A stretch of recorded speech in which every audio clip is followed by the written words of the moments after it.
안녕하세요. 책사입니다. 우리의 옛 이야기 시작하겠습니다. 옛날 어느 마을에 한 총각이 살고 있었다.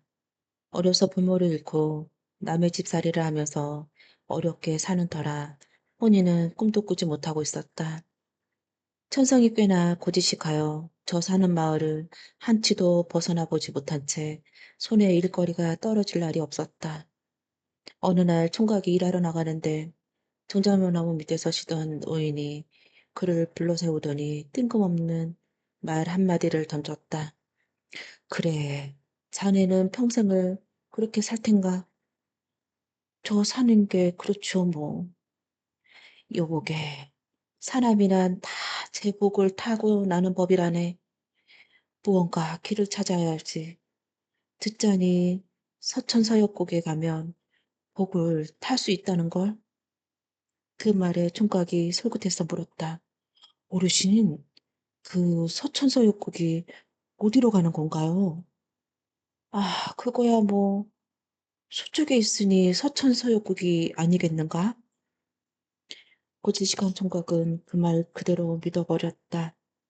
그는 그 길로 달랑 돛짐 하나 싸서 짊어진 채 서천서역국을 향해 길을 나섰다.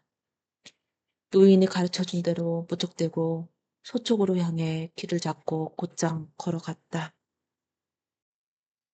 쉴 틈도 없이 땀을 뻘뻘 흘리며 부지런히 가고 또 가다 보니 어느새 날이 저물었다. 사방이 깜깜해져 더 이상 길을 찾을 수가 없었다. 머물러 쉴 곳을 찾아보았으나 인가가 보이지 않았다. 총각은 발길을 한참이나 더 걸어간 뒤에야 겨우 불빛을 발견하고 그 집에 찾아 들어갔다. 그 집은 커다란 기와집이었는데 예쁜 처녀가 혼자 살고 있었다. 처녀가 총각에게 저녁상을 차려주고 나서 물었다. 이렇게 혼자서 어디를 가시는 건가요? 복을 타러 서천사역국으로 가고 있답니다. 그러자 처녀가 잠시 뭘 생각하더니 총각에게 말했다. 그럼 내 부탁 좀 들어주세요. 난 집도 있고 땅도 있고 돈도 있는데 남편 복이 없어 이렇게 혼자 살고 있답니다. 혼인 약속만 잡으면 남자가 죽어버리니 대체 어떤 남자가 나한테 오겠는지요. 나 좀 그 복 좀 알아봐 주세요. 그러지요. 그렇게 그 집에서 하루를 묵고 난 총각은 날이 밝자 다시 서천서국을 향해 걸어갔다. 서쪽으로 얼마를 더 갔던가 하염없이 가다가 또 날이 저물어 한 집에 들어갔다. 그 집의 주인이 또 어디를 가는 길이냐고 물었다. 서천서역국으로 복을 타러 가고 있답니다. 그러자 그 집 주인이 또 무엇을 부탁하는 것이었다. 그럼 내 부탁 좀 들어주어. 우리 집은 크고 좋은데 배나무 세 그루를 심어서 배가 열릴 때가 훨씬 지났는데도 도무지 열리질 않으니 웬일인지 그 이유를 좀 알아봐 주구려. 그러지요. 부탁을 하나를 더 받고 길을 떠났다. 다시 서쪽으로 쉼없이 가다 보니 큰 물 앞에 가로막았다. 그 끝이 보이지 않으니 도무지 건널 방도가 없었다. 총각이 어떻게 저걸 건너나 고민하고 있는데 웬 커다란 이문기가 다가와 말을 걸었다. 어디를 가는 길입니까? 복을 타러 서천서역으로 가는 길이라. 그래요? 그럼 내가 강물을 건너줄 테니 손 하나만 들어주시겠습니까? 그게 뭔데요? 내가 천년을 넘게 돌을 닦아 용이 되어 승천할 때가 지났는데도 도무지 하늘을 올라가지 못하니 무슨 일입니까? 어찌해야 승천할 수 있는지 그것 좀 알아봐 주세요. 그러지요. 그러자 이무기는 제 몸에 총각을 태우고 물살을 헤치고 나아가 나촌상에 내려주었다. 총각이 다시 한참을 가다 보니 어떤 아이가 저만치 방주서 낚시를 하고 있는 것이 보였다. 총각이 다가가서 보니 고기깃이 텅 비어 있었다. 저런, 낚시질을 시작한 지 얼마나 됐는지 고기는 하나도 못 잡았구나. 그러자 아이가 돌아보며 물었다. 어디 가는 분이시오? 서천서역국으로 복을 타러 가는 중이지. 내가 여기서 내내 낚시질을 하고 있는데 말을 건 사람이 처음이군요. 부탁이 하나 있습니다. 어찌하면 이 고든 낚시로 큰 고기를 낚을 수 있을지 그것 좀 알아봐 주세요. 그래, 그러마. 그 아이를 하직하고 길을 나선 후 온종일 걷고 또 걸었다. 험한 고기를 목에 넣고 나서야 날이 어두워졌다. 총각이 길을 찾아 헤매고 있는데 멀리 불빛 하나가 보였다. 반가운 마음에 얼른 찾아가 보니 조그만 초가집 부엌에 웬 꼬부랑 노파가 불을 떼고 있었다. 할머니, 길을 가다가 나를 저물었으니 하룻밤만 재워주세요.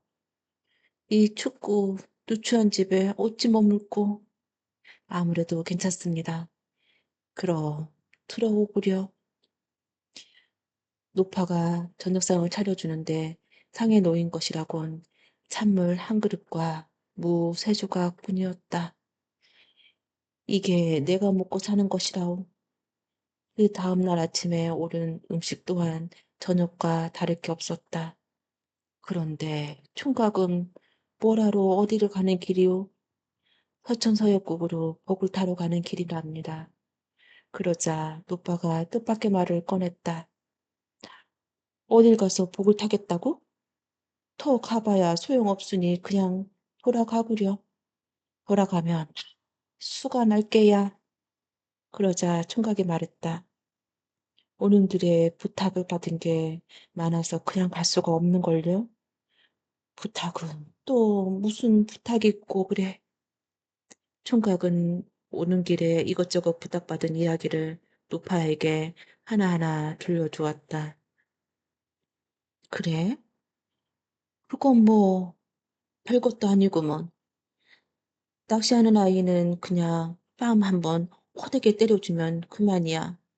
이 무기는 입에 두 개 문 걸 하나 뱉으면 되고 배나무 주위는 배밭에 묻힌 걸 파서 내버리면 되지. 맨 처음 만난 처녀는 동자상과 여의주와 금덩어리를 가진 남자를 만나서 살면 잘 살 수 있을 게야. 고맙습니다, 할머니. 고지시간 총각은 노파의 말을 믿고 더 갈 생각을 안 하고 가던 길을 되짚어 오기 시작했다. 오가다 만난 방쪽에서 곧은 낚시로 낚시질하는 동자를 만났다. 그래, 알아보셨나요? 그래, 미안하지만 이렇게 하라더군요.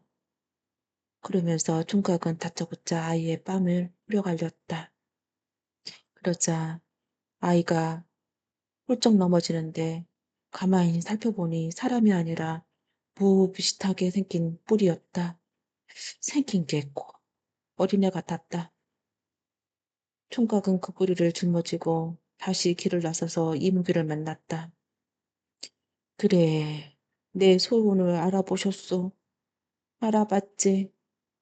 물을 건네주면 이야기해 줄게요. 이무구가 총각을 등에 태우고 문을 건네주자 총각이 말하였다. 입에 뭘 물었는지 모르겠지만 두 개 물고 있어서 안 된다네. 하나를 뱉으면 된다는구나. 어허, 이걸 두 개 물면 더 잘 올라갈 줄 알았는데. 그러면서 이무기는 입에 문 구슬 하나를 내뱉었다. 그러자 순식간에 천지가 요동하고 소리가 나면서 이문길은 용이 되어 하늘로 승천하게 됐다. 총각은 이무기가 뱉은 구슬을 보침 속에 넣고 다시 길을 나섰다. 그리고 배나무 주인 집에 도착했다. 그래, 내 부탁한 걸 알아보셨소? 그럼요. 배밭을 파서 땅속에 묻힌 걸 내버려야 한답니다. 그러자 배나무 주인은 삽으로 배나무를 심은 땅을 파기 시작했다.